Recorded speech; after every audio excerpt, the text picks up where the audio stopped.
So, holy shit. Hello, hello, hello, Facebook land. What's up, people? A little bit of technical difficulties here today. We're sorry about that. Apparently, if you schedule a live video, it doesn't go live. So, I don't know why, but we scheduled the video and it would not allow us to go live. So, I had to redo the live stream because It was live, now it's dead. yeah, and Facebook sucks apparently. So, Now it's live we again. are. Oh, you just been banned. I'd probably fuck it. I'll be banned again. Banned again. I remember that. We're getting the band back together. We're getting the band back together. The That's what it band. was. Welcome, folks, to the Moose and Squirrel Show. Moose, Squirrel. Bo, Hulkrin, JD3. How are you? How was your weekend? Oh, man. Love a weekend. Gotta love a weekend. How's everybody's weekend? Write in the comments. Let us know how your weekend's Let us going. know how your weekend was. Yeah. Not that we really give a fuck, but we're gonna pretend like we care about you guys. So let us know. We'll ignore it. I will ignore it. He probably won't. Nah. I love you all. So we're going to start this episode 2. Thank you all for tuning in last week with the Metallica episode. That was fun. It was fun to do. Fun to run through those old stories about Metallica. But by the way, we got a comment here. Karina said, "Stop playing with your testes." I'm assuming she was talking about you. Difficulties. Testicle difficulties. When your wife talks to me about my testicles, that's difficulties. Please, let nothing get between your testicles and you. Yes. What movie? Come on, movie reference. That's episode 4. Come on, Johnny Dangerously. You fucking asshole. So, anyways, appreciate everybody joining us again today. Moose and Squirrel, episode 2. Last week, talked about Metallica, one of our favorite bands. One of the things that brought us together as kids. Now we're old fucks. But we're going to switch it up a little bit today. Like we said in the first episode, we're going to try and do a variety here. We're not going to just talk about music. And today we're going to talk about our favorite stand-up comedians. Yes. So, first thing, we're talking about stand-up comics. We're not talking about comedic actors. So probably a lot of people we won't touch on today are people who primarily are known for being actors. Good example of that, Jim Carrey. Oh. I think he's a funny motherfucker, but his stand-up was terrible. Yeah, So I think he's gone insane. Yeah, he definitely has gone insane. But I people like that. One that my sister, Lisa Hulkrin, last week, she talked about Lucille Ball. Not a stand-up comic, at least not that I've ever seen her ever do any stand-up. But a goddamn funny woman. Absolutely hysterical, but she was a comedic actress, not a stand-up comic. And we're talking specifically about stand-up comedians. So what we did was we put a list together. We kind of thought about it during the week, and we figured let's pick people that we want to talk about. Obviously we want to put our favorites in here. So these are people that we really enjoy as far as stand-up comedy. There's going to be a lot of guys, a lot of girls. There's going to be no girls, actually. Actually, that's a lie. There's one slide with girls. But there's going to be a lot of comedians that we're going to talk about, and you probably won't hear us talking about your favorite because it's not our favorite. This is just opinions, and opinions are like assholes. Said that last week too, and I'm an asshole, and I have an opinion. Hey, everybody has an asshole opinion. Yes. And I can't think of a more polarizing subject than stand-up comedy, because art is art and water is water, for that matter. Absolutely. And if you stew cranberries like applesauce, they taste much more like prunes than rhubarb does. And Guinness is getting That was the person, that was a quote by the man that made this all possible. Julius Groucho Marx, folks. I know I'm going to use the word legendary and funniest of all time or greatest. Groucho Marx, in my opinion, funniest man to ever live. And now he's dead, so we're going to carry on. The polarizing subject of stand-up comedy is more polarizing than politics. Sorry, I had a little tickle in my throat. That's okay. I agree with you, and I think that it is politics that makes it polarizing. Everybody's offended by everything today. Everybody's a snowflake, and everybody wants to be offended, and they think it makes them a better person, apparently, if you're offended by something. And there's nothing easier to be offended by than a stand-up comic, because they touch on subjects that, they make jokes about women, about gays, about minorities, about all the touchy subjects where everybody gets really butthurt over. and they don't understand that it's just jokes. And then people say you shouldn't make jokes about certain subjects, and I disagree. I think everything is fair game. Anyone that's ever had a conversation with me will know that I say some fairly outlandish shit, and it's because I think it's dare funny. you say that? I think it's funny. I have a pretty broad sense of humor. Oh, And- I said broad. Am I allowed to say broad? Did I offend somebody by saying broad? No, it's whores. Oh, horse. Okay. So I have a broad sense of humor, not a horse sense of humor. Yeah. Horse ain't funny. And the idea of a comedy club is to go inside, sit down, have a drink, have some chicken wings, and get away from all of that bullshit. You got to go sit down and laugh and get it out. I mean, I don't know what else to say about being offended and whatever. It's just, if it's not for you, it's not for you. Don't listen to it, ignore it, and keep going. Perfect example of that guy not on the list, but I'm going to bring it up first here is Andrew Dice Clay. When Dice first came out, he offended everybody. Oh yeah, and it changed his career, and it frankly ruined his career. His first stand-up special was, I'm going to borrow your word, legendary. Yeah. It was fucking awesome, and he was like the guy. Yes. And it was funny because his whole persona of being like that 50s greaser with the pompadour and the leather jacket and smoking the cigarettes, and he was actually a Jewish guy from New York. He wasn't even Italian, but he that was his whole persona. I loved it. If you should have been offended by Just anything, like Fonzie. yeah, exactly. Another Jewish guy, but he was actually from Massachusetts. Right. Yeah. So, but if anybody should have been offended by anything with Dice, it was the fact that he was a Jewish guy pretending to be a guinea. So Right. that should have been what anybody was offended by. But if you could get past that, everything was jokes. They were meant to be lighthearted. They were meant to be funny. Yeah. And after he became really famous, you had all the women's organizations and all the gay and lesbian organizations standing out in front of his shows, completely trashing him. And his second special that he put out was The Day the Laughter Died. And Aptly titled. It was 2 hours of nobody laughing at his jokes, and because he completely went away from what made him popular and what people loved about him, and he tried to prove that he could be funny without offending people, and it was an absolute miserable failure. I remember buying it. It was 2 cassettes, and I listened to it the first time, and I was like, it can't be that bad. It just couldn't. I'm like, this is fucking Dice. It can't be that bad. And I went back and I listened to it again, and I actually think it was worse the second time I listened to it. Yes. It was like, there's all been movies. You know, if you're a movie fan, the first time you watch Pulp Fiction, you left your scratch in your head. You had to watch it a second time to completely understand the movie. I still don't get it. Yeah, that's not a surprise.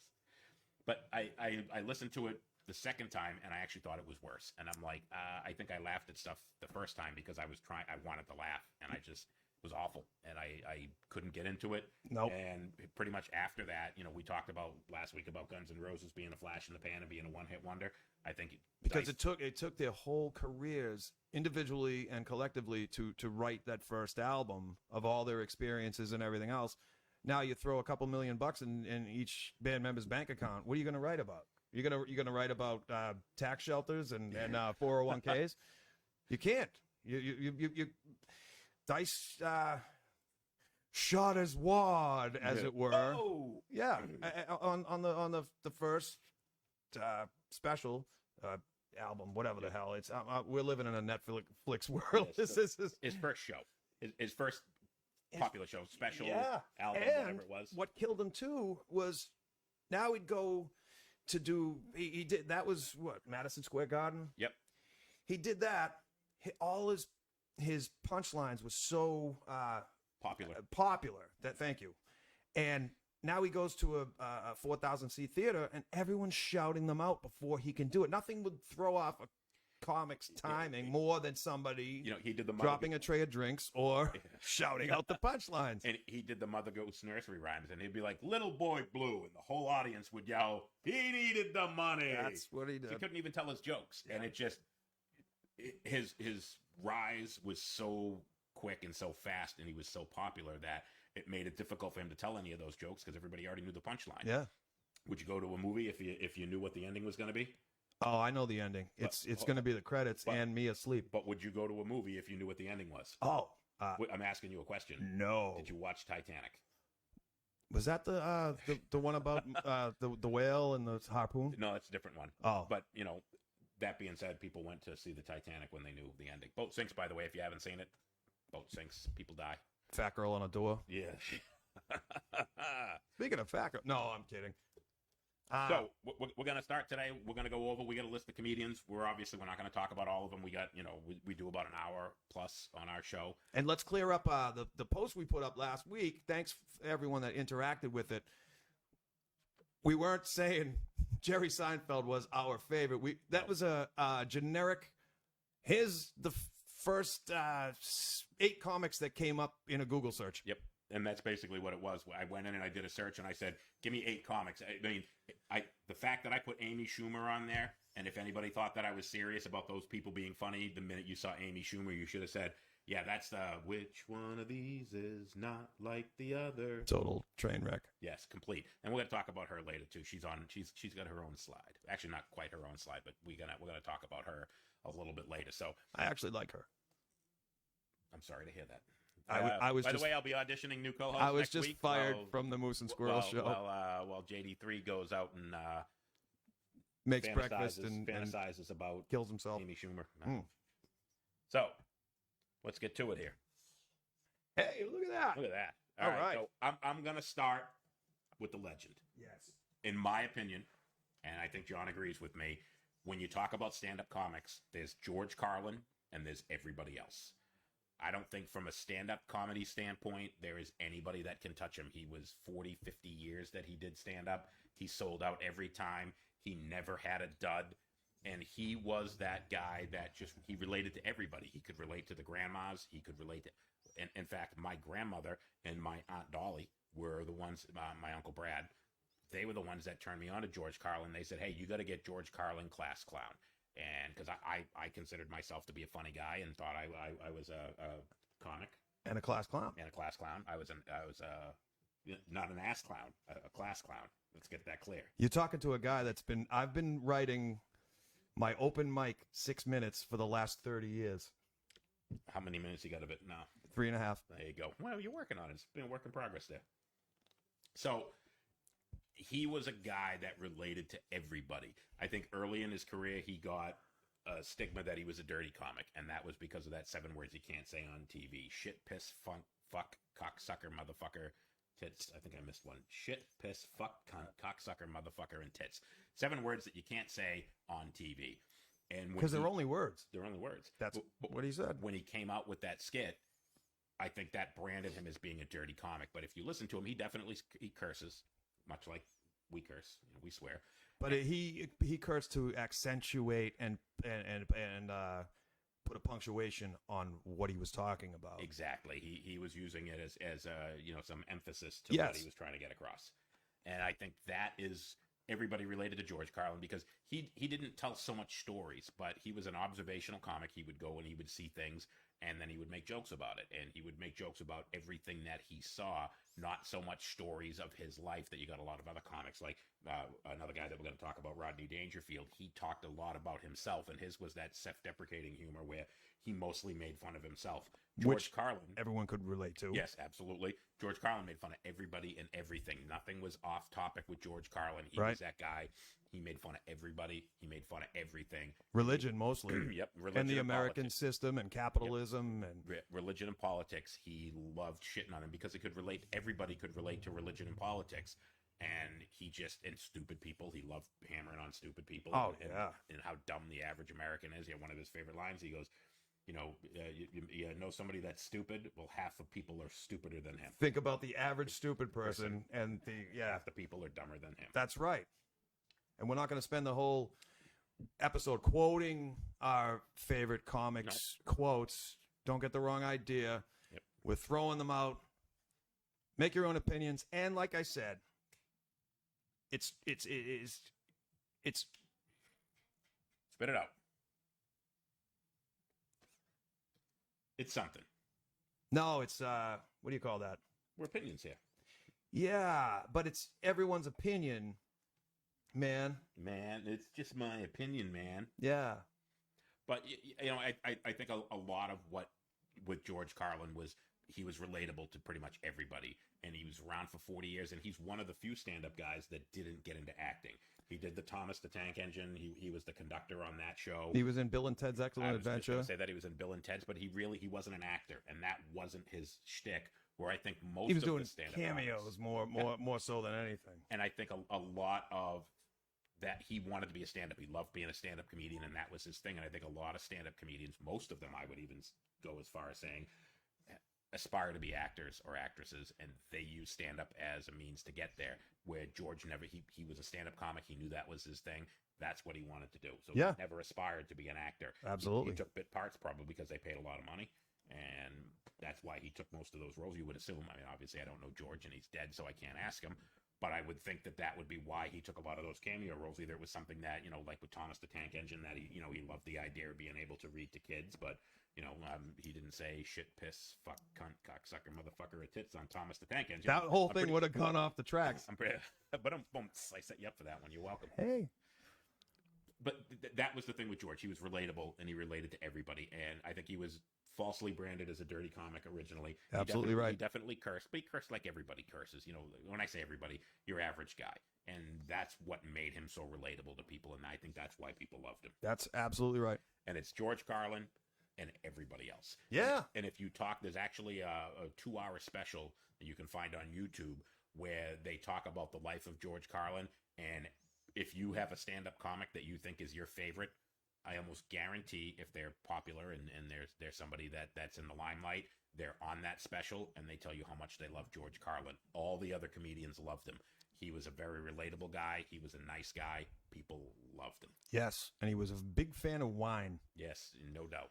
And, I mean, you just look at him. He was a hippie. He still had the ponytail when he was, in his 70s. He was definitely a hippie. Don't you just love that? No, because Oh. I don't have any hair left. Oh. You might love that because you still got a few strands. Yeah. This is fake. All right, so number 2. So some of these are comedians that I picked. George Carlin was one that we both agreed on. I figured that was a good place to start. Mm-hmm. But then we're going to get to somebody who we don't agree upon. Oh, holy. McDonald. Yeah. I can't fucking stand to listen to this guy say 5 words. By the way, I think he's hysterical, but his delivery and his voice makes me want to pour bleach into my ears. What are you doing there? What are you talking about, Norm? Yeah.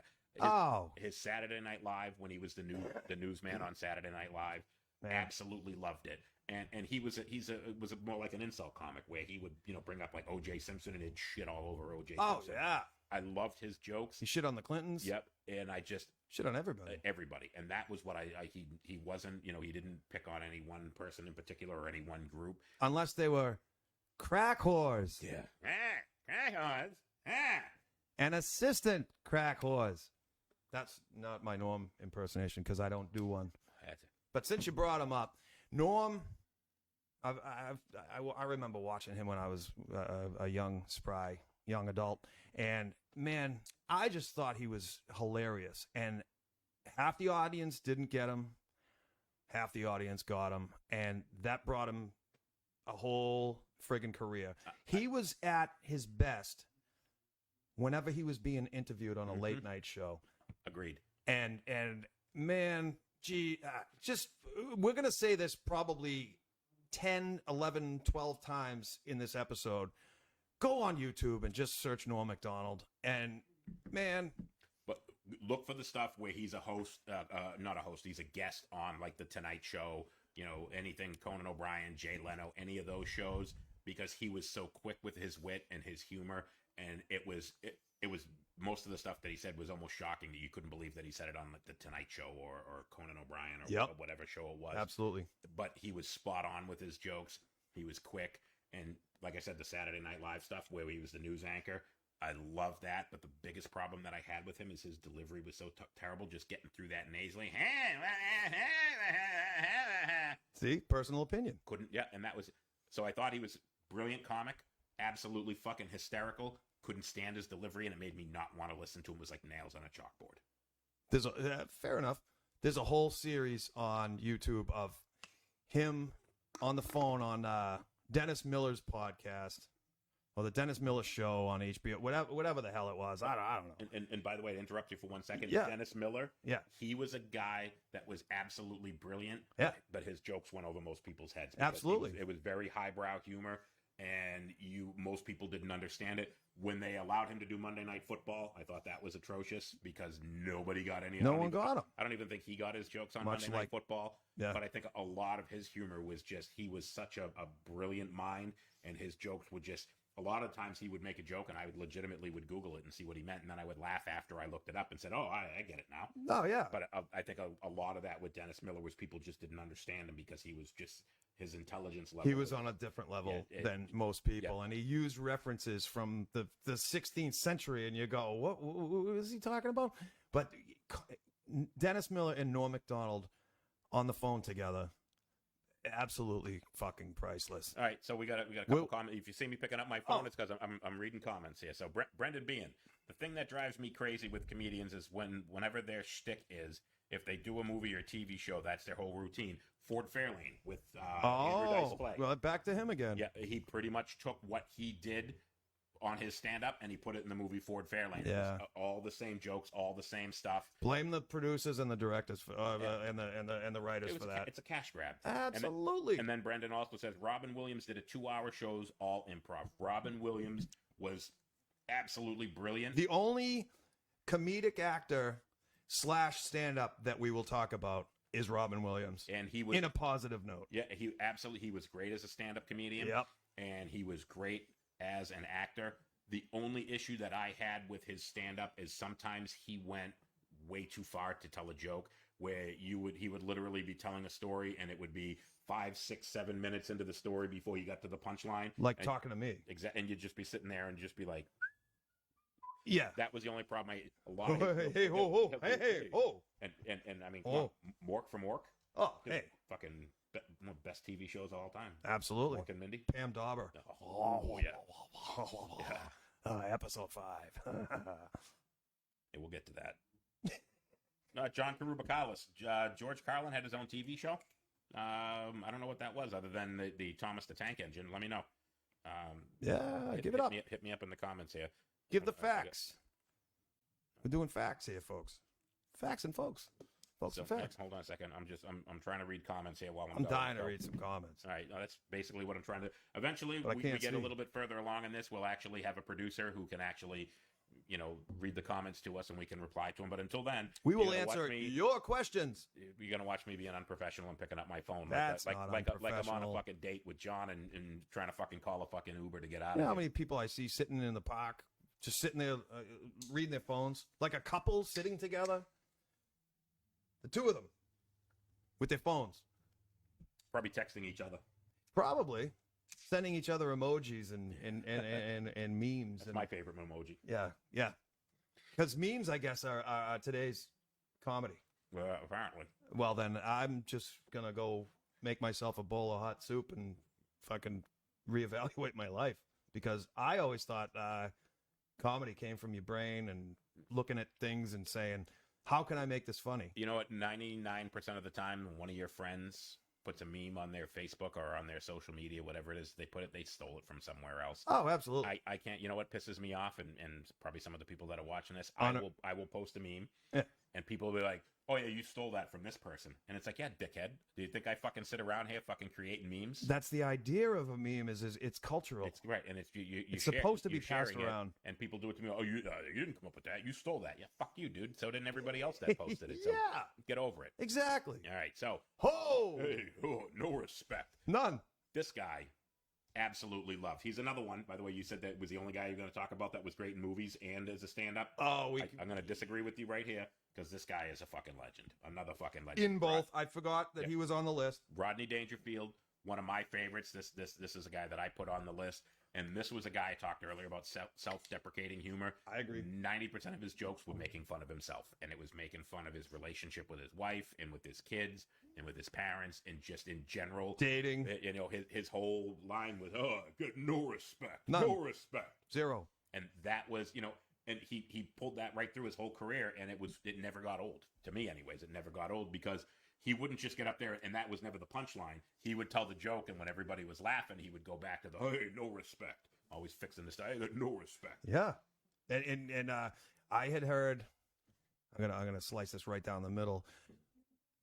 I had heard that a lot of his jokes were written for him, but I imagine in a professional setting where there's, you're on the Johnny Carson show. That was that was the top of the heap for all these comics back then. Do yourself a favor and go on YouTube and find Rodney Dangerfield on the Johnny Carson show, because comics would make Johnny Carson laugh, Johnny Carson was almost falling out of his chair and Rodney Dangerfield got up and he did like 3 minutes of stand up, and then he sat down in the chair and started talking with Johnny and Ed McMahon.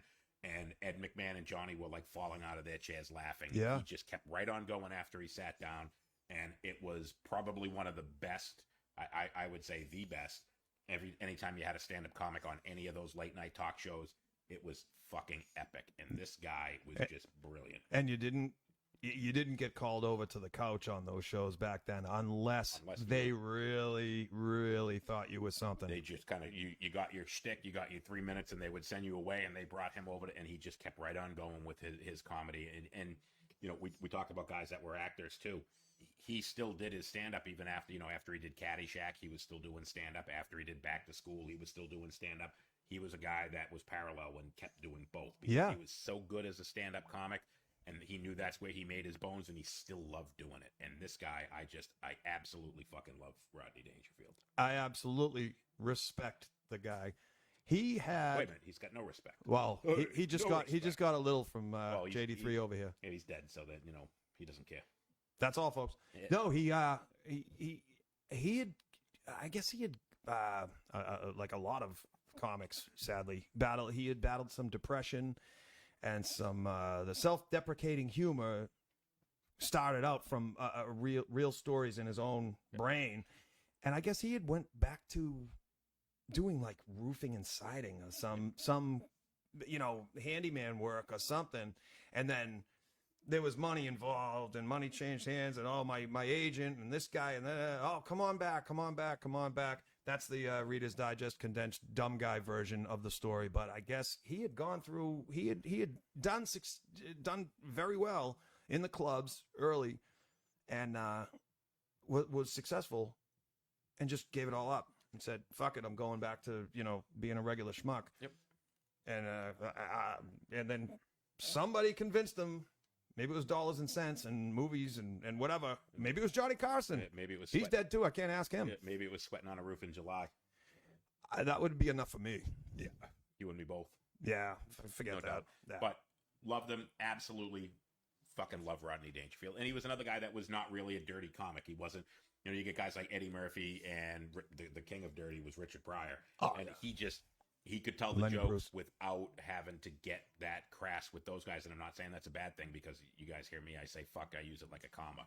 So it's not a bad thing that people do that, but there were some comics that used that was their humor. And I think Richard Pryor was one of those guys that his crassness and his cursing and his swearing was a lot of what made him funny, because he had the balls to just get up there and do it. And you're absolutely right.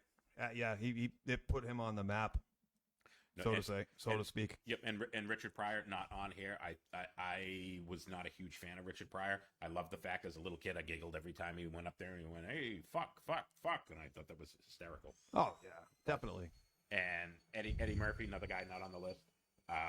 We talked about genius. Our last episode, we talked about guys that kind of blew their load early.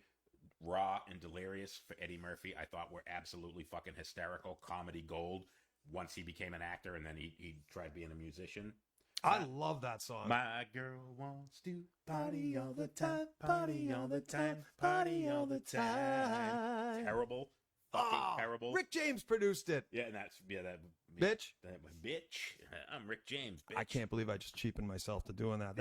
That's almost like doing a Borat voice. I'm gonna record that, and I'm gonna do like that 1 minute loop. So when you guys come in for episode 3, it's gonna be a 1 minute loop of us singing. They're never watching after this fucking piece of shit. But Eddie Murphy once he became an actor, he didn't give a shit about his stand-up, and his stand-up sucked after that. You got to focus. You focus on what you got to focus on. And that was why he's not on our list of the guys we're talking about today. Not because we didn't think, because Delirious and Raw were fucking gold. Groundbreaking. Comedy gold. But after that, he did nothing. He was too busy doing Beverly Hills Cop 14 or whatever, however many fucking things he did of that. Axel F. And the F is for... fucking sucks. Fucking stop doing that.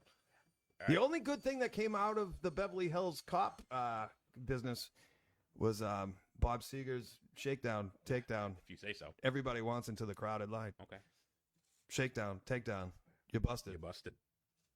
All right. Try not to set shit on Episode fire. 6, Bob Seger. All right, here we go. Mitch Hedberg. Oh, come on now. Let's all talk Mitch. So here's a guy that is going to be a bit of a split because I know you are a big Mitch Hedberg fan. And in fact, Big. I had made a joke on my Facebook years ago, and he had said, "Ha, Mitch Hedberg." And I said, sent him a private message. I said, "Who the fuck is Mitch Hedberg?" Never even fucking heard of the guy.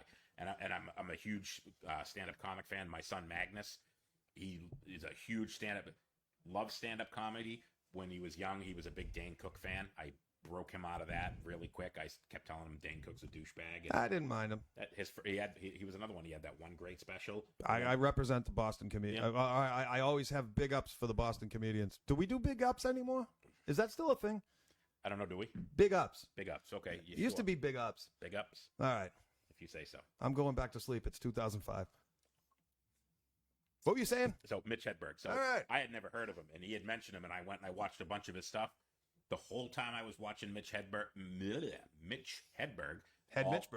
all I could think of was Stephen Wright. We'll touch him later. On him later. Yes, in fact, he's the next one. Oh, Well, spoiler alert. I Next thought I guy's knew Stephen something. Wright, Boston comedian. So, Get your comments ready, folks. Mitch Hedberg Yes. was a guy. I listened to him. I liked him. I enjoyed him. He reminded me a lot of Stephen Wright, the way he told his jokes. I don't think that he ripped off Stephen Wright, but the delivery was similar, where he was really dry. He didn't have a lot of personality in his jokes. I thought the jokes were brilliant, but his delivery to me was a little bit too much like Stephen Wright. And his jokes were even like Stephen Wright, but not stealing from Stephen Wright. Right. If you know what I'm saying. It just Correct. if Stephen Wright got up and told Mitch Hedberg jokes, it would go right in with his persona. My opinion. I could see that. But and I think a lot of people, not me, and probably not you, a lot of people kind of like when Kurt Cobain died. Kurt Cobain all of a sudden became this musical legend and a god. He's dead? Thankfully. Okay. I think that, I said that. Never mind. Yeah, never mind. There goes half our viewers. I think that a lot of what brought a lot of Mitch Hedberg's popularity was the fact that he died young. And I'm not saying that that's what made him great, because he definitely had done a ton of work before then. But I think he became more prominent after his death. It was, just like when any other musician dies or any other actor dies, they all of a sudden get brought up to this elevated level where they become True. a deity after they die. He was definitely good, Very true. but I think people thought more of him after, because he died young. I can see that. I think that was it. But I definitely think he was a clever comedian. Very. But he just reminded me too much of Stephen Wright, who's one of my favorites, and that was why I wouldn't put him on my top list. Okay. No, all good points. And speaking of his death, which was sad, I kind of wish a guy like Mitch was still around, because he to me was like one of those which I love. You either get it or you don't. Like, we didn't even discuss Andy Kaufman. We didn't even discuss Andy Kaufman in the show notes. We're gonna go a little inside baseball here, but Andy Kaufman, great on Taxi. That's all I knew him from. But all right, so I'm getting off subject here. So Mitch Hedberg, to me, speaking of his death, he died in a hotel room on a March 29th, I believe, 2005. Correct me if I'm wrong. I'm sorry. You're wrong, probably, but no. He was found on March 30th. His family didn't announce, or his agents, or whoever the fuck, didn't announce his death until April 1st. So imagine what us fans thought of that. Mitch Hedberg dead For 3 days. on April 1st. We thought it was a joke.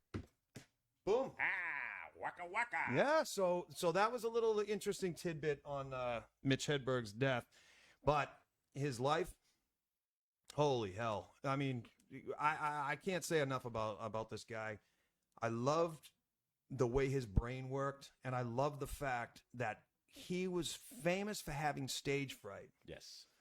He kept his sunglasses on and kept his hair in his face, and sometimes wouldn't even look at the audience, but he did not care if a joke didn't land. He would laugh at his own jokes. He would sometimes. laugh at his own jokes. Probably because he was too stoned out. He of his could have mind to been remember. high on heroin. I mean, not that there's any. Well, yeah, I guess there's something wrong with that. But no, he would laugh at his own jokes. He'd even say, like on his specials, "All right, we're gonna back that up, and I'm gonna re-record that one so it's funny when it comes out on CD," because that's the way it was. I love the guy, and I think he's up there with tragic losses in the comedy world and legendary status in my stupid fucking brain. All right, and speaking of, I believe another guy that's also dead, Bill Hicks. Oh, Bill Hicks fan. gotta love Bill Hicks. Okay, I know Ab said that John Karubacalis asked about Bill Hicks. I'm glad you did. And I believe that he passed away as well. I know absolutely nothing about Bill Hicks. That was a real tragic loss to the comedy community. This guy, he had, talk about observational and his own takes on everything, like I guess any comic does, but he had a way. There was a bit he did about being on acid or LSD and getting pulled over by the cops. He had a whole thing about drugs and this, that, and the other. And man, he was a fucking, he would have soared to the top of the charts. He would have gone on. The poor prick got pancreatic cancer that spread to his liver at the age of 32. Wow. And man, Yeah, I want to. We could do an hour on Bill Hicks. He was the shit. and he's a guy that I and it was funny because Thank you for John for writing that in, because yes, we gotta mention Bill Hicks. my buddy Ridley had also had asked about Bill Hicks, and, and funny because he had mentioned him in the same breath as Mitch Hedberg, about them both being passing away and thinking that had elevated their status. I knew nothing about Bill Hicks, and it's one of those ones where I actually, when we posted the original post and we said, tell us who your favorite comics are, there was a bunch of them that I actually went in and watched because I'm like, never heard of him. I have to go in and look. And I've heard of Bill Hicks, but I don't think I've ever watched any of his stand-up, and I didn't have time to prep for it before the show. So Brilliant. whatever he says, I'll just disagree with like I normally do, other than George Carlin. I get no respect. No respect. All right. So, I had mentioned that Mitch Hedberg's sign reminded me a lot of. Oh, Stephen Wright. Stephen Wright was that brilliant. He wasn't a one-line comic, but he was a two-line comic where He was would set brilliant. up, I bought some powdered water, what do I add? So it was, he'd make a weird statement and then he'd follow it up with this punchline. His delivery was very unique for the time. I think, like I said, Mitch Hedberg with that, that kind of stop and start and very dry and very bland. I think that Stephen Wright is the guy that mastered that. Boston comic, you said you love your Boston comedians.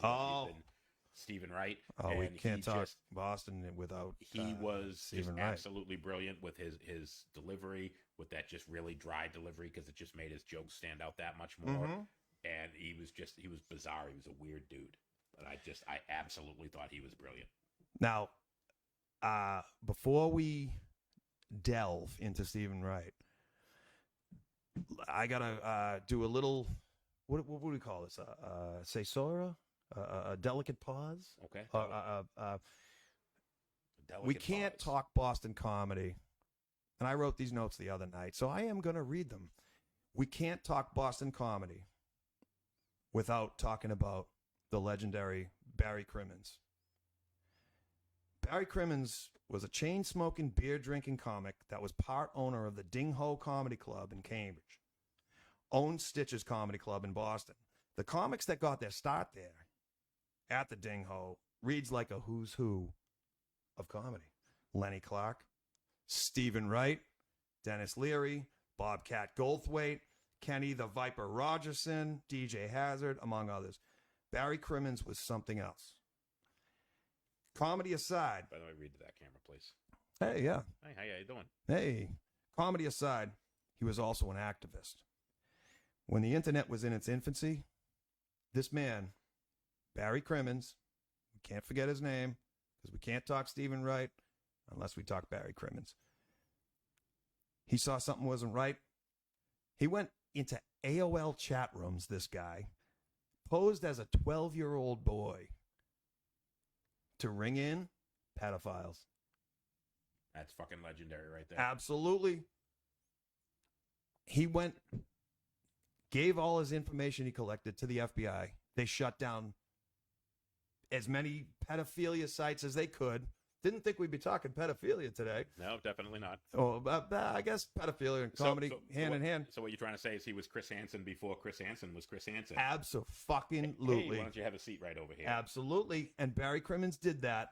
And we could really, I've probably said this 3 times already, we could do an entire episode. But Back on the main. sadly, he passed away in 2018. And I believe the world is a better place. And Boston comedy is a better place because Barry Crimmins lived in it. Rest in peace. I'll drink a shitty beer Here. for you, Barry Crimmins. All right, now let's get on to Stephen Wright. I'll drink a good beer for you if he's drinking a shit. Yes, sir. All right. I got to be reverent sometimes. Hey, that's do what you got to do, man. Moose and Squirrel. Moose and Squirrel. All right, so your take on Stephen Wright. Stephen Wright, when I first saw him, I think it was an HBO special. Mhm. Oh, no. Oh, man. I was up late. It was his debut on the Johnny Carson show. And I'm watching this guy. I was watching it with my mother. Side note, got my sense of humor from both my parents. But I think if modern day, my mother and her 2 sisters could have had their own fucking TV show. That's where man. Shout out to Ma. Hug your mothers. Hi, Ma. Stephen Wright, we watched it together on the Tonight Show. Johnny called him over to the couch. And he was performing in comedy clubs in Boston. And all the people were like, oh, the scouts from the Tonight Show are coming. They picked Stephen Wright out of all of them. And this was like 83, 84, something like that. And man, he was so original, so dry, so shit. I need a thesaurus. So thoughtful, thought-provoking. I worked in a fire hydrant factory. Couldn't park anywhere near the place. I mean, he just observational comedy. But very With a fucking huge twist. Yeah, because he was very much an odd guy. I think that was a lot what sold his comedy. It was just really odd and bizarre and just things you wouldn't think of, but when he said it, make you laugh because you'd be like, I never related the two. Yep. You know, the whole... He had a way of thinking. I bought some powdered water. What do I add? Yes. And it's just stuff you would never think of and just, but made total sense to you when you heard it and it was funny. And you go, man, why didn't I think of that? Why didn't I think of that? Why didn't I think of that? So now we're going to get back to one. Holy business. Bernie Mac. Let's talk Bernie Mac. I had this one on the list because, man, I miss Bernie Mac. Why is everybody that I'm talking about dead? You like a comic? He dies. Ah, shit. I'm the curse. Yeah, apparently so. The Curse of JD3. Well, anyway, Bernie Mac. Can you do me a favor? Can you like Lars a little bit more? Lars. All right. One. Singular sensation. All right, Bernie Mac. Holy shit. I won't get off on a rant about this guy, but Jesus H. Walker Christ, was this guy fucking funny. All I can tell you is go to YouTube and watch Bernie Mac because, man, I'm gonna be vulgar here, but one of my favorite bits from Bernie Mac. My first time seeing him was on the Def Comedy Jam on HBO years ago, and he came out. The DJ was playing music, and he'd go, "I ain't scared of you, motherfuckers. I ain't scared of you, motherfuckers." And then he'd go, "Kick ass," and he'd start dancing. The DJ would play the music in syncopation with him. And man, he starts and he's like, "Woman come up to me and ask, 'Hey, Bernie Mac.' So I say, 'Yeah, because that's my name.' 'Pussy tastes like pumpkin pie.' I said, 'Don't ask me no damn question like that. I ain't never had no pumpkin pie. Kick ass. And the DJ plays the music and he starts, oh man, it was fucking absolute. What's more valuable than gold? Laughter. All right, it was laughter, gold. It was gold club, gold card, gold pack. So, holy shit. Doug Flood says his uncle went to high school with Stephen Wright and said that his act was just how he was. That was just who Stephen Wright was. You want to hear a personal Stephen Wright story? Sure. Let's go back to Stephen Wright.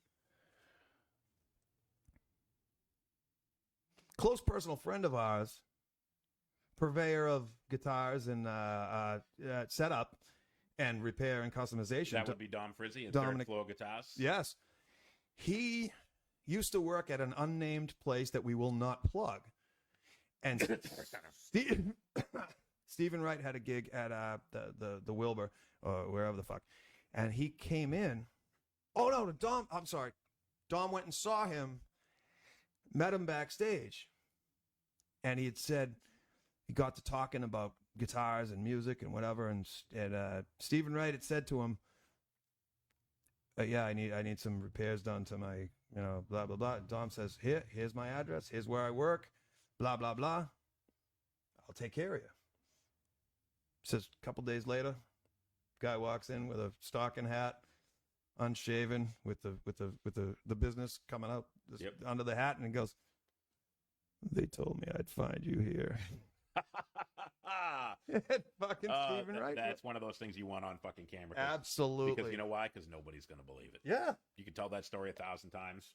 Nobody's going to believe it. I believe it. Yeah. But the average person, you tell the average guy that at a bar, they're going to go, you don't fucking know Stephen Wright. He didn't fucking say that. Fuck you. My mother has a Stephen Wright story when she worked at Mass General, but due to HIPAA laws, I can't talk about it. Hey. So it wasn't like a Richard Gere story, was it? No. No, okay, good. It wasn't HIPAA. It was no, it was HIPAA. We can't talk about that. All right, Bernie Mac. Get back to your Bernie Mac story. By the way, I'm going to be really brief on Bernie Mac. Not a fan. Never related to him.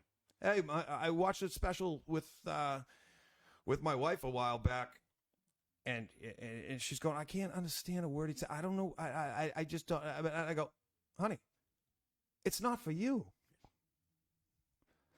That was a joke, folks.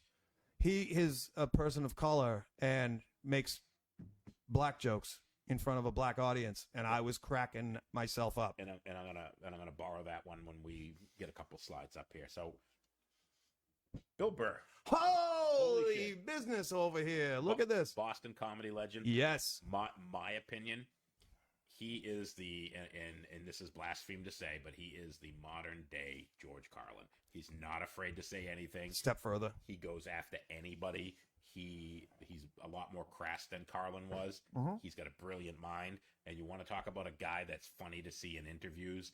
See people interviewing Bill Burr and just watch him rip people apart in the interview. Absolutely. This guy is fucking quick with his wit. Yeah. And he's not just a guy that writes jokes and gets up and tells jokes and is funny.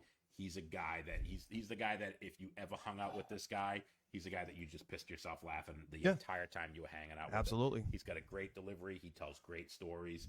And I think he's absolutely fucking hysterical. He's taken the observational comic like a Carlin or even a Seinfeld 25 steps further, 100 steps further. He's saying now, or within the last 12 years, 15 years, whatever, what everyone wants to say. Yep. He's got a more furrowed brow than I do because of his. Why the fuck? What are you fucking kidding me? He says what we're all I thinking. love it. I love it. And he says it even funnier than we think it. Absolutely. Absolutely. He's the first time I saw him. I don't even remember what it was that I saw him on. I think it was just a YouTube video that I came across, and I probably spent weeks just finding more and more of his material. I know he was on Breaking Bad. He had his own TV show for a little while. Oh, yeah. He's the voice of the father on F is for Family on Netflix, too. Yep. But he's a guy that continues to do stand-up, not afraid to touch any subject, and he's up there and in your face. And unlike... Like this? Yeah, like that, exactly. Unlike Andrew Dice Clay, who did a lot of those type of jokes, Bill Burr seems to be getting away with it. And Yeah. I don't know why, but I hope he continues to get away with it because I don't want him to change at all. No. I think he's a fucking riot. He is absolutely hysterical.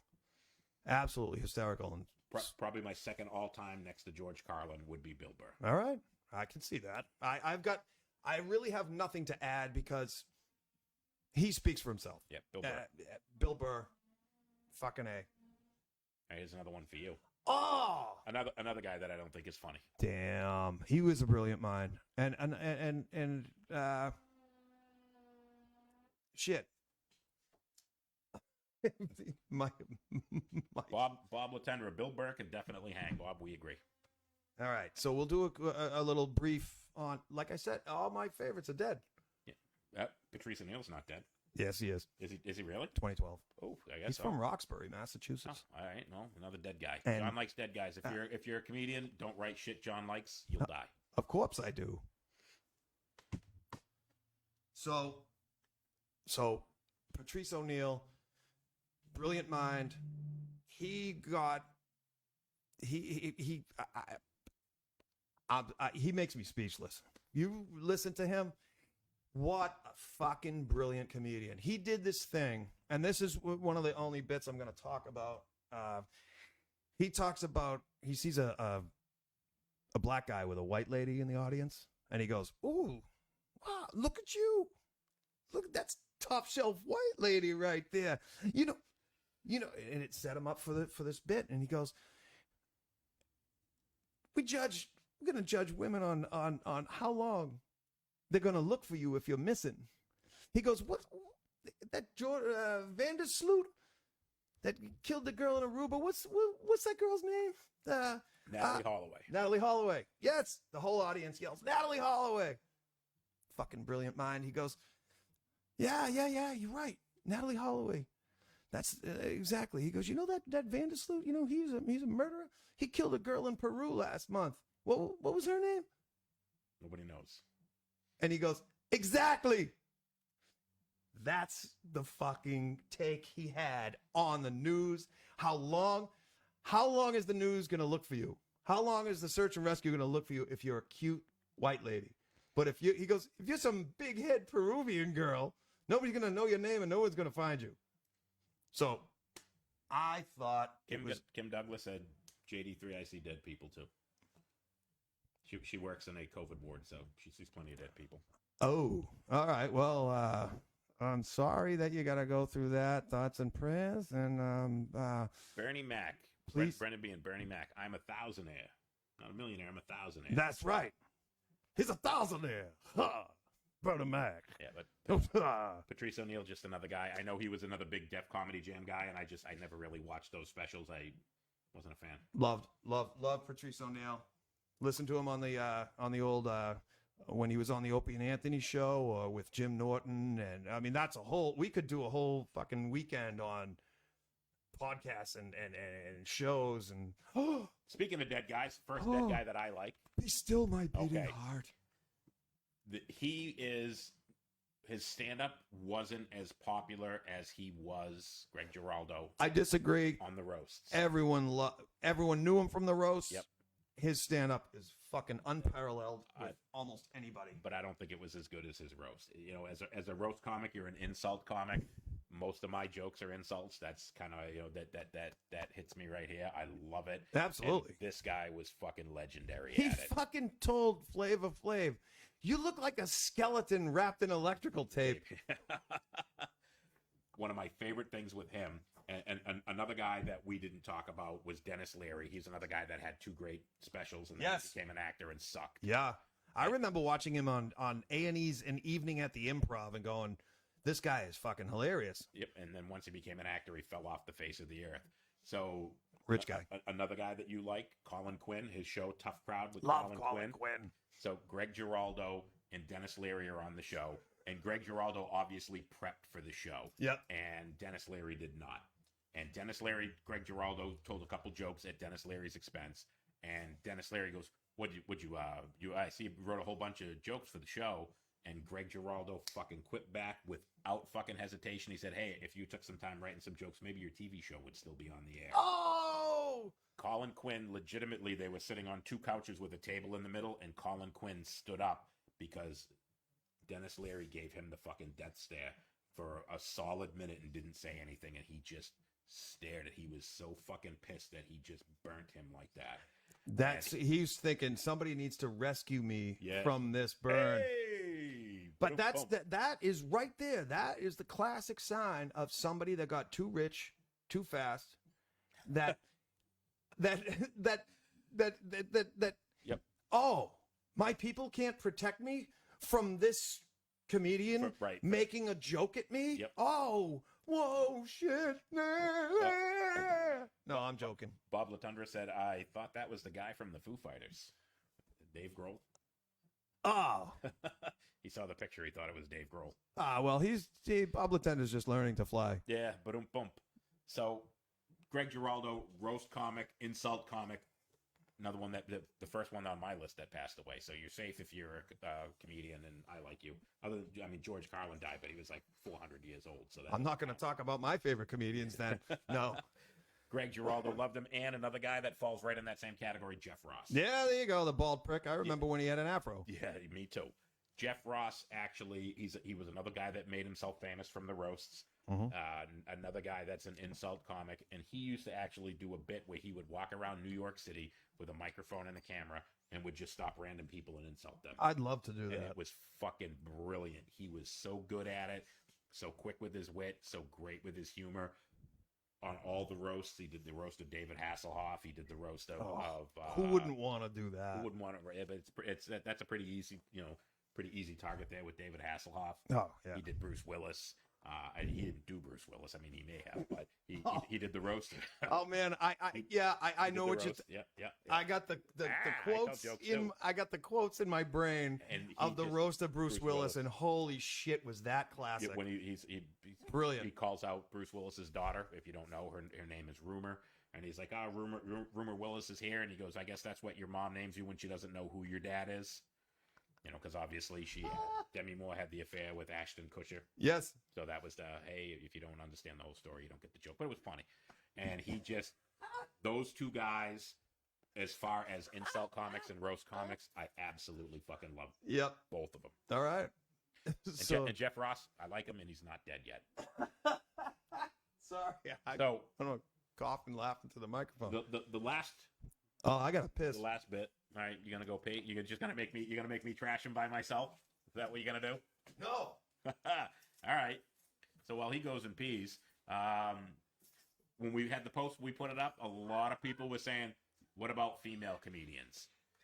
I myself, and I think John's going to agree with me, we don't really relate to female comedians. Stand-up comedians doesn't mean they're not funny, but we don't really relate to them like we relate to most of the guy comics, like Rodney Dangerfield and George Carlin.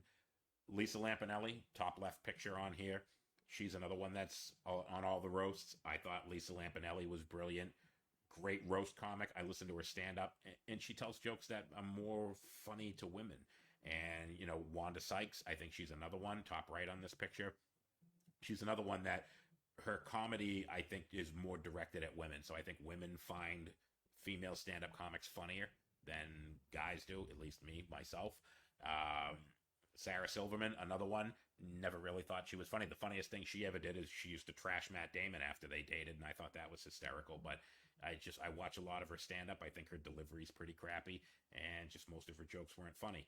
And Amy Schumer, who we had on the original post when we originally put this up and said we were going to talk about some stand-up comics, I put Amy Schumer on. I think she's the worst of the worst. I don't think anything about her is funny. I watched that entire special where she come out dressed like Miss Piggy in a bondage outfit with that leather, and half of her jokes were her talking about the fact that she's a slut, and half her punchlines were her vagina. And I just didn't think it was funny, didn't enjoy her comedy at all. Just not for me, not even a little bit. So I just pretty much shit all over everybody except for Lisa Lampanelli. So you're up. I hate to say it again. I had been told, and it's no secret.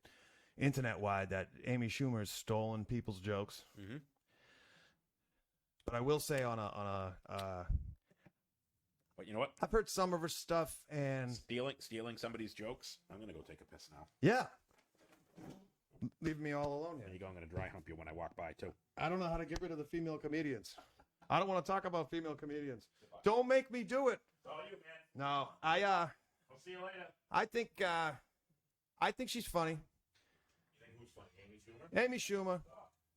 But I also think high gas prices are okay too. No, I'm just kidding, folks. Jesus H. He leaves me to talk about female comedians. Oh, he left his phone. I'm gonna check the comments. Anybody got any questions? Melissa McCarthy. She's a funny actress. Good one, Bob.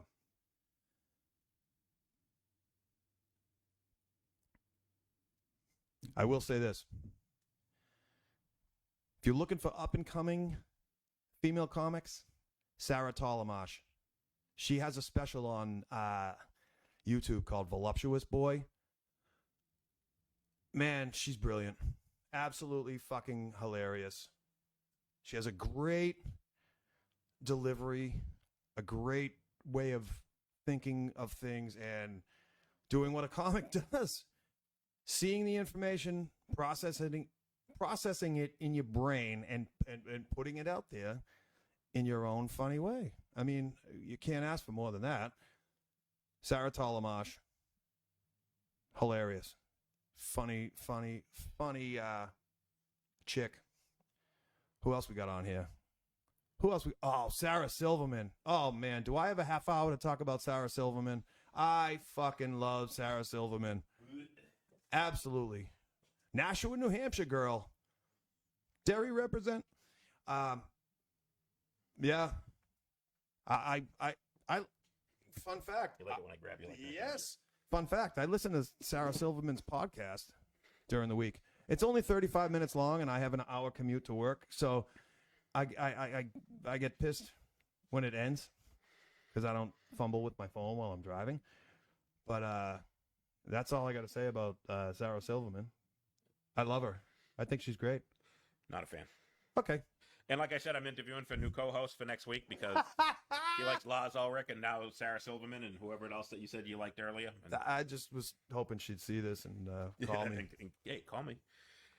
So, Bob Latundra, again, not sure she does stand-up, but Melissa McCarthy cracks me up. Yep. Melissa McCarthy did stand-up. Yeah, we But she was another one that did stand-up to get into acting. And I took think your that- phone and and responded to his Oh, you already did? his business. You didn't flip through my pictures, did you? No. The ones you have of my wife, I sent you privately. Yeah, there you go. They won't end up on Google Photos. Nope, definitely not. They're not in the cloud. So, those are the ones that we wanted to pick on in particular. But, you know, we mentioned, we touched on a couple other ones. You know, we touched on Dennis Leary a little bit, who wasn't on the list. We touched on Eddie Murphy. We touched on Richard Pryor. I mean, Groundbreaking. Yeah, who are we missing?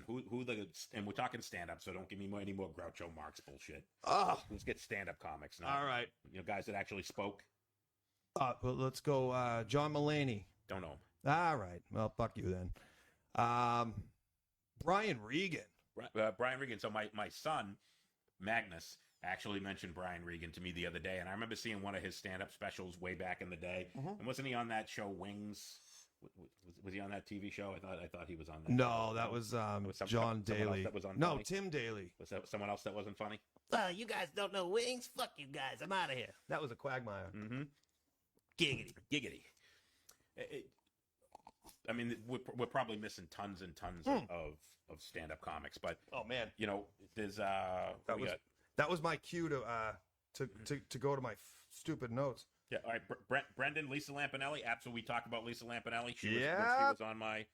Here we go. Lisa Lampanelli is on here, so we did mention her as far as a roast comic. Absolutely fucking brilliant. She loved cutting people up. So, some of the best was listening to Greg Giraldo, Jeff Ross, and Lisa Lampanelli rip each other apart. That was some of the best parts of those roasts, with the three of those people just completely tearing each other up. And I've seen interviews with them outside of it, and they're like the three of them were like best buds. They hung out all together, and they just completely shredded each other. And having that chemistry where somebody that you love and respect, that you can actually just completely rip them apart is fucking awesome.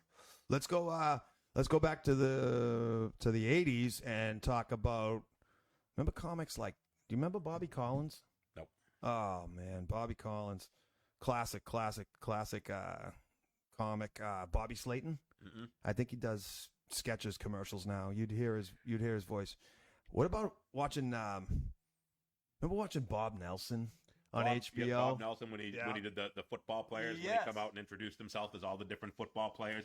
He was one of those guys that the only thing I ever saw him on was that special. Yeah. And he was that whole thing. Hey, Pippy the Whippy, I kicked the ball. Yes. And Bruce Kowski. Tight end. Wide receiver. Yeah. Brilliant. Yeah. That whole getup that he did. Yeah. Now, I'm going to throw a couple guys out there that I know Please people do. don't like. Yeah. I'm going to watch your face when I say this one because he's somebody that I actually That's enjoy. why I'm wearing sunglasses. Carrot Top. I can see why people like him. Yep, absolutely. I will never shit on Carrot Top. I thought it was weird when he got all the plastic surgery and started looking like a steroided out Chucky doll. And that was really weird and creepy. Yep. But I thought his comedy was absolutely brilliant. And another guy, Gallagher. Oh, Gallagher. Yeah. Oh, yeah. Sledge-O-Matic. I thought he had a couple of his specials, especially when he talked about the English language, park on the driveway, drive on the parkway. I thought a lot of that was really brilliant. It was one of those things that got really old because at the end of every show, he smashed watermelons with a hammer, which wasn't funny. The first time he did it, I thought it was a riot because people in the front row weren't expecting to get fucking fruit splashed all over him. Who didn't love Gallagher in the 80s? I thought he was fucking great. And he was another one that did the props, like Carrot Top. Yep. He pulled out all the props and he did all the different props. I got a propeller on my head. There's a propeller on my head. I thought those two guys. I roller skated out here just for you people. And then he went fucking crazy in his old age, and he Now, did you know that Gallagher has a twin brother? and he was supposedly the second Gallagher. Yes. When he couldn't make it, his twin brother actually would do the shows for him. And at one point, he started doing shows that weren't prepped by his brother and started going and doing his own shows where he said he was Gallagher and he was doing his brother's skits. Now, I don't think that's correct. Yeah, I thought he was another one that I thought was hysterical. The two of them, they were prop comics. Yeah. They brought out most of the props. oh, speaking of prop comics, you know who I love everybody, and I love all the people in humanity and all that stuff. You know who I think, I don't want to be negative, but I'm gonna be negative. That's like saying I'm not racist, but I'm not racist, but you know who I can't stand? That fucking idiot, Jeff Dunham, with his stupid fucking puppets. dolls. Take your dolls and go be funny somewhere else. I don't know. I don't get it. I made a fucking terrorist puppet, and I made a jalapeno puppet, and I made a fucking old wrinkly man puppet. I think in any other setting, a guy playing with dolls to make mostly kids laugh would end up on Chris Hansen's show. Yeah, unless you're Edgar Bergen and Charlie McCarthy. Yeah. Don't come at me with your fucking puppets. Now, will I say that he wasn't funny? He had his moments. Yeah. But I think, one or two specials of him is more than enough. Yeah. And I think anything beyond that, it just got old. It was the same jokes. It was the same bullshit. Yeah. Once or twice is funny. But, he's got so many specials. And another guy, by the way. I do admire a ventriloquist, though. That's a talent that I've been trying to learn. Also, I've also been trying to write 6 minutes for the last 30 years. So and he's out doing it and making millions, and I'm in a fucking garage in Derry, New Hampshire. Surrounded by Jackson guitars and Mesa Boogie amps. What Life could you want? is good. Hey, my brother already said drowning in beer was the way to die, but I'm hearing he's not, and this sucks, eh? Mackenzie's. Bob and Doug McKenzie. All right, so we got a couple more comments in there. Bob Latundra, Steve Martin, way back in the day. Oh, hack of all hacks. I think that Steve Martin was funny on Saturday Night Live, Yep. but I really didn't enjoy his stand-up. I thought it was really dry, and I think the jokes were kind of pretentious. And I hated his fucking goddamn Egyptian. What's that? The King Tut. Oh man, I want to drive into a telephone pole when I hear that. When radio stations, because I'm still listening to terrestrial radio because You're the guy. I'm the guy, and they'll play that every now and again, and I'm like, when I was a big Dr. Demento fan and it come on, I thought it was funny, but when I found out that it was Steve Martin, it kind of we never even talked. But never even another talked guy- about Dr. Demento. Another guy that was better as an actor, Steve Martin, the jerk, hysterical. Yes, loved it. absolutely. I was born a Comedic full black actor. man. Yep, a comedic actor. I thought Steve Martin was much better as an actor than he was as a stand-up comic. He had some moments on Saturday Night Live where he was pretty good, pretty funny, but I think that's more comedic acting than it is stand-up comedy. You know what the one genius of Steve Martin is? He has a toupee, but every time he performs, the toupee gets shorter. That's bizarre. So it looks as though he's getting haircuts and He's just trimming his balding toupee. gracefully. Yeah. He has a different toupee for every show. All right, here we go. Brendan Bean. Sarah Silverman went on that apology tour for being sorry for old jokes. I have zero respect for her. Well, that was her.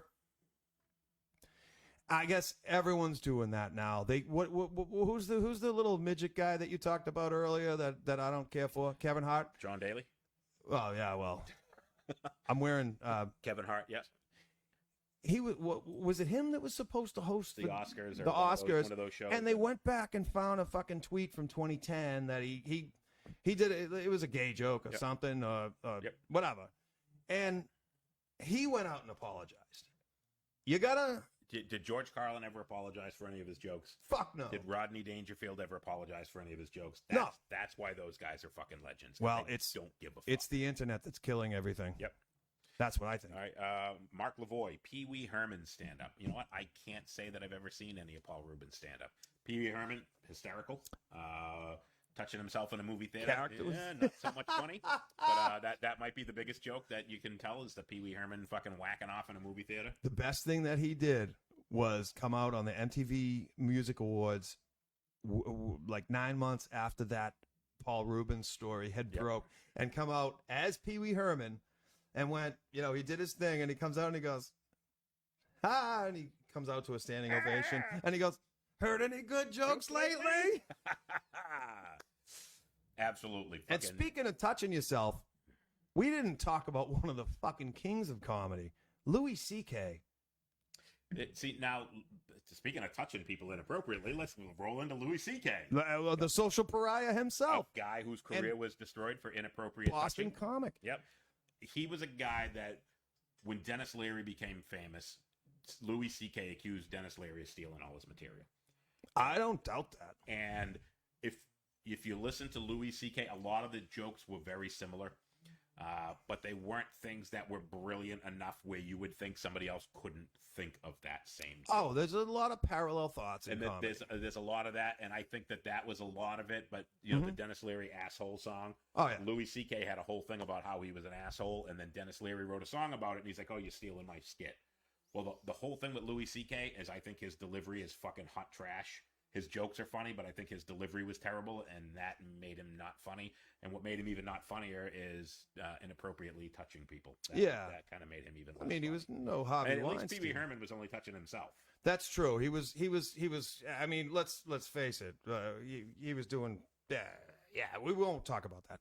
But we got another good one here. Brendan Bean, Bobcat Goldthwait. Oh, another guy from the Ding Ho in Boston. Plucked right from the hub of the universe into fucking superstardom. He was doing stand-up with all those guys and doing... side note, if you haven't already, and you love Boston comedy and you love local humor, watch When Stand-Up Stood Out. It's a whole documentary from the late 70s to the early to mid 80s from the Ding Ho Comedy Club in Boston, Cambridge, and it covers Stephen Wright, Kenny Rogerson, Dennis Leary, Lenny Clark, Barry Crimmins. It's a gold mine of Boston Speaking comedy. of Lenny Clark, Yep. my 2 cents on him. Mhm. Great delivery, not great jokes.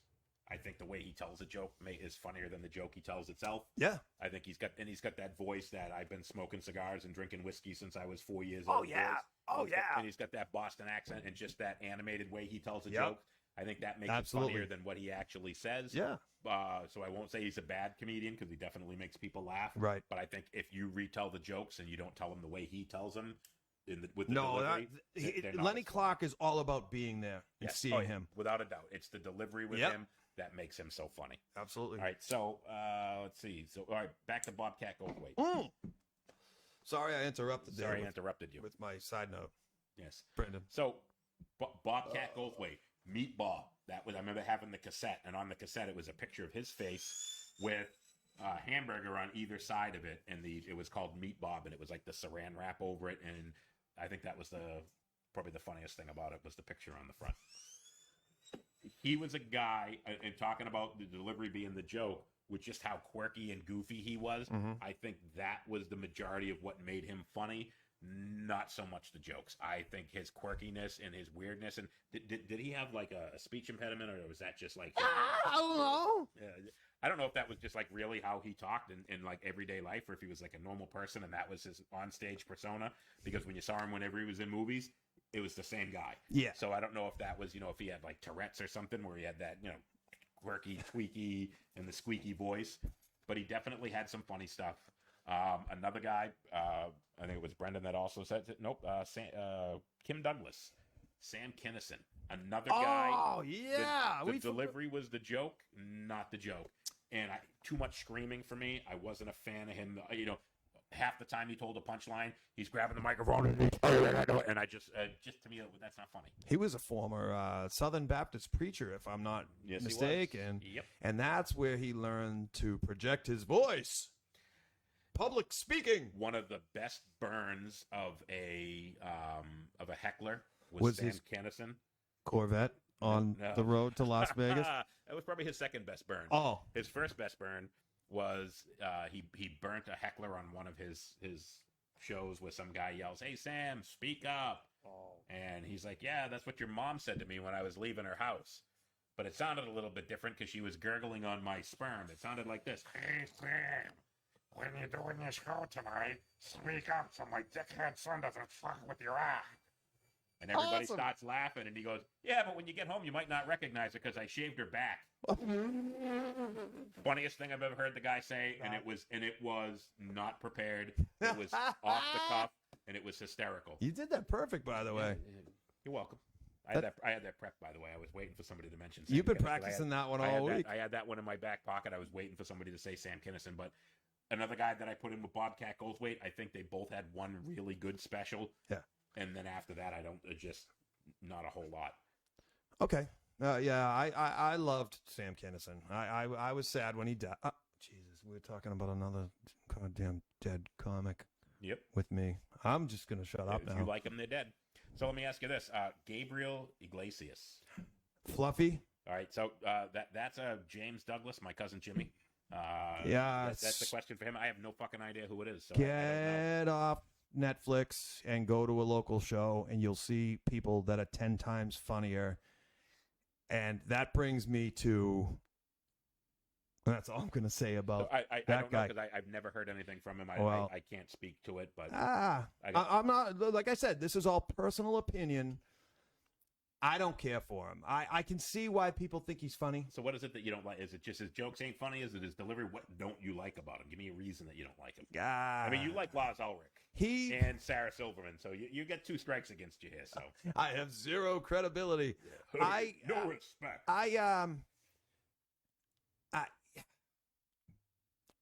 There's a way he does these like high pitched, funny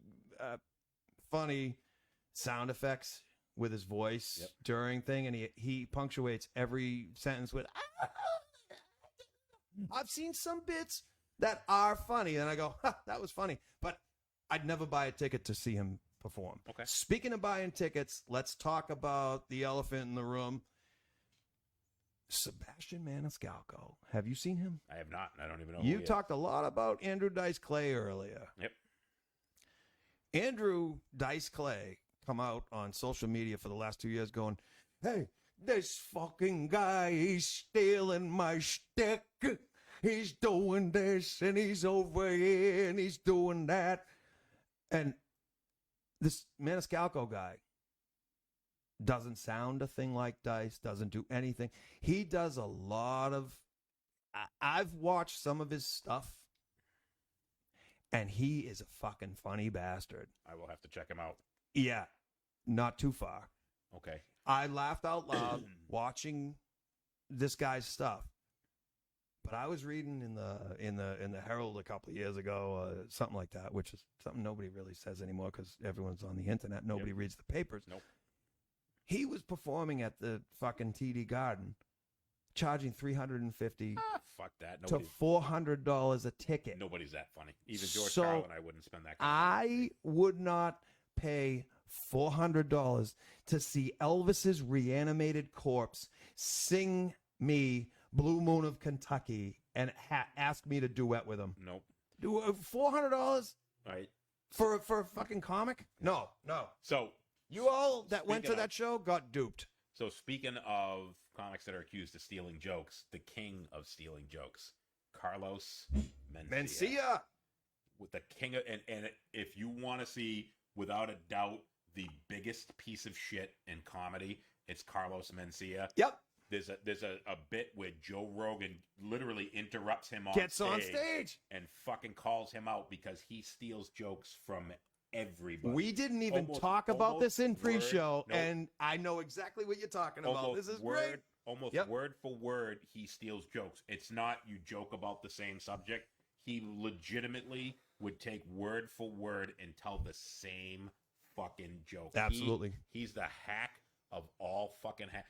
He plagiarized more than Led Zeppelin. How's that? Oh, that's a hot take. There you go. I like it.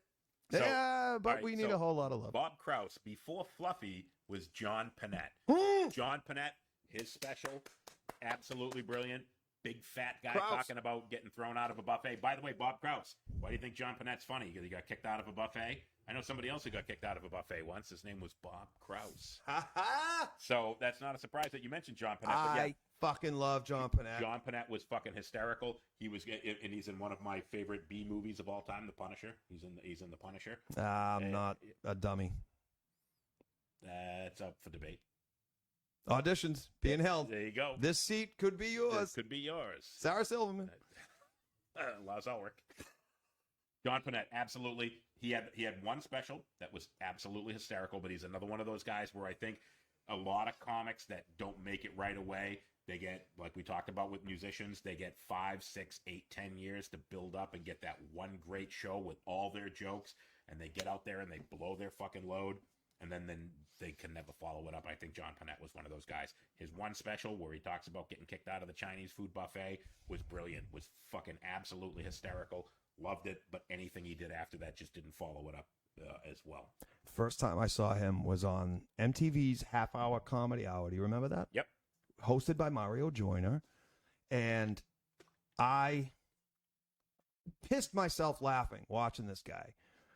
Now, come to find out, I was talking to my mother, who was always my comedy go-to. Whenever I'd say, she made me watch Howie Mandel stand up. Howie Mandel, great. What again? A guy that had one great one. One, and that was it. And One. Anything he did after that, was Half terrible. of that was even great. But But it was great. So Howie Mandel, another guy that had one great show and then never followed it up. so, personal story that doesn't involve HIPAA laws. Does it involve dead people? Well, now, yeah. No. R.I.P. John Panette. Yep.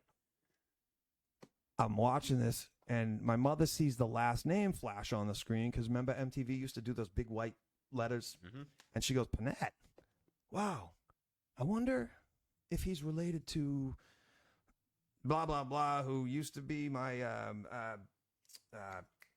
drum major at, when she did that in the '60s," and she says, "Oh man, Next time you see him, I said, oh, I saw him the other night at Nick's Comedy Stop at Kowloon.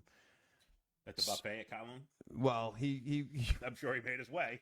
so I come out, long story short, which I can't do. He's done performing, he's sitting down, and I come over to him and I say, hey, great set, man. You're hilarious. It's a pleasure to meet you. This is before we all had phones in our pockets. Otherwise, I'd have a picture with me and John Panette. Yep. It'd have to have a wide angle lens to get you both in it. Very true. So I said, That's another fat joke. I think it's a very fat joke. It went from here to Manchester. I said, I think my mother knows. My mother was a drum majorette, and she said your uncle James was the leader of the thing. She was wondering if that. He goes, Uncle Jimmy! Oh my God! Holy hell! Your mother knows Uncle Jimmy? And I was like, yeah. And he's like, oh man, no, nice to meet you. Thank you. Blah, blah, blah. He goes, thank you, my friend. And I saw him a couple times after. He's like, John. I'm like, John. And then we had Saugus wings, and then he died. Nice. Not that night. So, But again, it's your fault. yeah. So, Thanks, all right. Bob Krause, for bringing up John Purnett because, Great memories, apparently. oh, Sorry, here's another one. I'm scrolling back a little bit here. Brendan B. and Kathleen Madigan. Yeah, I don't know. Kathleen Madigan. Don't know her. I've heard the name. Don't know. Wendy, give me what about Wendy Liebman? Ooh, Judy Gold. Shit, we were talking about females. Yeah. All right. Here we go. Here's another weird one. Talking about fucking weird people. Emo Phillips. The weirdest dude fucking ever. I love Emo Phillips. He was fantastic. He was a I fucking, fucking love Emo Phillips. Man, king of the non sequiturs, king of the fucking bullshit.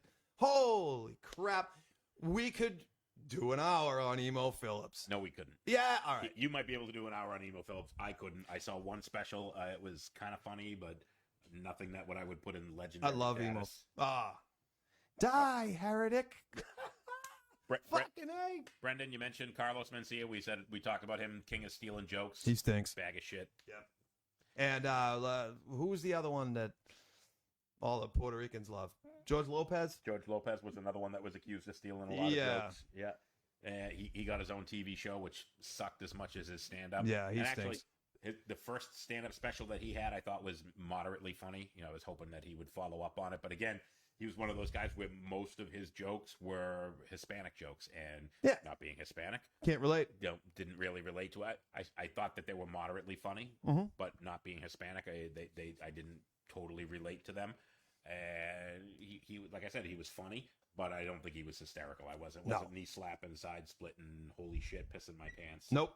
Definitely not. Definitely not. Come on. Give us what you got. What do you got? I'm so glad Emo Phillips came up. Yeah, he was a weird fucking dude. Oh, weird. we haven't- He's the type of kid that you wouldn't leave alone with your kid. Oh, no, definitely not. Oh, we haven't Jesus, another fucking dead one. Oh. More dead guys. Richard Jenny. Brilliant. Yes. Brilliant comic. Platypus Man, fucking stellar. Sad story on that guy. Yeah, he was definitely a guy that and I only saw his one stand-up special that he had. I thought it was absolutely hysterical, and he offed himself, right? He fixed himself. He woke up in the morning and was discussing breakfast with his wife. She went downstairs to cook breakfast and heard the sound of a gunshot, came up and found him bleeding from his head. The Jesus. poor fucking soul. He had, man, God, was he one of the fucking funniest people I've ever heard. I saw the one special. I thought he was funny, but he was one of those guys where he hit that peak with his first special and Yep. never recovered from it, and just mentally it just fucking drove him nuts. Yeah. You know, and I guess that you want, if you have something in you, you want to make people laugh. I honestly believe that you're making up for something, even subconsciously. Right. But we're not going to get into No, we're not going to talk about that. We're going to talk about funny shit. Yeah. But it's the tragic side of people that live to be funny. Yep. That wasn't a clue to any of you folks. I'm fine. That's a joke. Jesus H. Crow. So Who's the next? I don't know. I think we pretty much wrapping it up. We're What? like an hour and a half in. Oh, man, I thought we were... No, we're an hour and 40 all minutes in. So your current favorite. Let's put a bow on this. All right, current favorite, but Bo, you're gonna put me on it. It's gonna have to be pretty sturdy to put me on it. Waka waka. So my favorite that's alive today. So nobody that you like. Bill Burr, hands down. Bill Burr is my absolute favorite. I can Love see that. Bill Burr. Can't get enough of Bill Burr. No All doubt right. about it. It's without a doubt my favorite. I can see that. Absolutely. Your second favorite, because I know I'm your favorite. So your second favorite. I got last week you wore the Metallica shirt in honor of them. Yep. This week, my favorite, it's two. Mark Normand. It's funny that these days you call people up and coming comedians when they've been in the business for 20 years. Yep. But Mark Normand and Joe List. Joe List is from Whitman, Massachusetts. Mark Normand's from New Orleans, Louisiana. Both New York guys now. And, man, they just, I love them. You know, that you got that certain thing that makes you love somebody? Get on it. Certain thing that makes you love. I'm gonna let you finish, but we got a good one here. That's what I want to hear. Okay. I told you mine. Mark Normand, Joe List. All right. So Brendan Behan, not sure if any of the blue collar guys like Ron White were brought up. Nope, we haven't brought up. I like Ron White. Jeff Foxworthy, Stinks. Ron White, and the fucking The TV guy. fake guy. Yeah, the TV Larry guy. the douchebag? Larry the fucking Yeah. cable guy. He made a living doing something great. It's like what Bill Burr said about fucking Philadelphia. You put a fucking statue to a fucking movie character. That doesn't even exist. That doesn't Yeah, exist. Not even a real person. Larry. So yeah. Ron White. Love Ron White. Love Ron White. I think Ron White, how can you not like a guy that tells all the fucking jokes with the cigar in his hand and Yeah. a glass of whiskey? Great, good delivery. He's got great delivery, and he's calm, and Yeah, and he's sarcastic. Yep. And he get great delivery. Jeff Foxworthy, how the fuck that guy is a fucking multi-millionaire because there's a Midwest in this country. with that dead ferret on his fucking lip. He looks like he's one of the Village People on fucking Casual Friday. But by the way, that was a Jeff Ross joke. It was Jeff Ross and Greg Giraldo. Shit. Looks like one of the Village People on Casual Friday. How the fuck that guy is famous? When they first come out with that, It was Greg Giraldo. You're right. Yeah, when they first did that, you might be a redneck if that. I thought that was brilliant, but the guy made his whole career off of that. You might be a redneck if. The same people that like those guys collectively or that would buy tickets are the same people that thought Grandma Got Run Over by a Reindeer was an excellent song. Or Dominic the Donkey. That fucking Dominic the Guitar Tech. It's Dominic the third floor donkey. donkey. Yeah, there you go. That's fun. Couldn't get a donkey. I'm up so those glad stairs, by somebody the way. brought up those guys because we should toast in honor of redneck jokes. the Three guys telling redneck jokes. the third piece of that piece of shit. Bill Engvall just announced that he's retiring from stand up. I think that's the funniest thing he's ever said. Yeah. Bill Engvall, he was one of those guys, but Ron White, definitely funny. Bill Engvall, No. not really. Jeff Foxworthy, the You Might Be a Redneck skit was brilliant. Grandma Got Run Over by Jeff Foxworthy. I associate the two of them together. You've got to give it up for the fact that You Might Be a Redneck if was brilliant. It got worn out. Yeah. It got terrible. absolutely worn out. And it's used in everything now. And- you might be a Yeah, dump truck for sure. driver if you fucking have gravel in your shoes Yep. when you go in the shower, you know. And then the last guy, Larry the Cable Guy, just He's like the Kid Rock of comedy. yeah. A fake character. Yeah, no doubt. By the way, I think Kid Rock's a phenomenal musician, so I'll fight you over that one. No, that's fine. That's episode 7. There you go. But I think we fucking wasted enough of everybody's fucking time today. We got some great feedback. We appreciate everybody in the Thanks. fucking comments. We're going to do this again next week. I'm actually going to have a surprise co-host next week because John's got to wash his ass, and that takes a whole weekend to do. So we're going to have a surprise co-host next week. Subject still up for debate. We're going to figure out who's going to be here. It's not going to be music. It's not going to be comedy. It'll be something else. We said we're going to try and keep this up, and then John will be back in 2 weeks. So if you tune in for John, Go around. That's a Mitch Hedberg joke. yeah, go. I moved around. into an apartment, and my neighbor I was playing music, and my neighbor started pounding on the door, and I said, "Go around." I had to throw that in there. That's fine. I'm against protesting, but I don't know how to show it. That's what I liked about Mitch Hedberg. All right. Definitely clever stuff, Yes. but very Stephen Wright-ish. Yes. So we'll So close with. gonna close with next week. Same bat time, same bat channel, minus the squirrel. I'll have a co-host here. Somebody's gonna be doing, or I'm just gonna get up here and fucking talk. If you can imagine that for an hour about something Yep. that you don't give a shit about. And thanks everybody for know. liking the page. And Like it, share it, promote it with your friends. We're going to be doing this every week for the foreseeable future. yeah, You know, we want your ideas. Send us messages. You can JD3 here, John Daly on Facebook, Jim Halkern on Facebook. Send it right to Moose and Squirrel. Let us know what you want us to talk about, what you want us to hit up, and give us some ideas. You know, we're looking at ideas for new shows. You know, some of the things we're definitely going to talk about. We're going to talk about. We're going to have a show where we're going to get just absolutely shit faced and talk about our favorite beers. And we're going to drink them all too. yeah. Yeah, we're going to do a show where we are going to talk about cartoon characters. Our favorite cartoon, not our favorite cartoons. Favorite Saturday morning cereals. There you go. Favorite breakfast And cereals. cartoons. Favorite breakfast cereal. When you were sitting in your tidy whities and you were watching your Saturday morning cartoons, what's in the bowl, bitch? Give That's us a nice ideas. callback. There you go. Give us some ideas. Let us know what you want us to talk about. Give us some ideas. We appreciate everybody joining us, and Moose and Squirrel out. So we're and if you like the page, you like the business, share it. If you don't like it, go home, make yourself a bowl of hot soup, and think about why your parents don't like you. And hug your dog, kiss your parents, brush your teeth, and burn in hell. Most importantly, like and share the fucking page. Yeah, that's what I was getting at. Definitely. But still burn in hell. Appreciate everybody. Moose, Squirrel! we're out.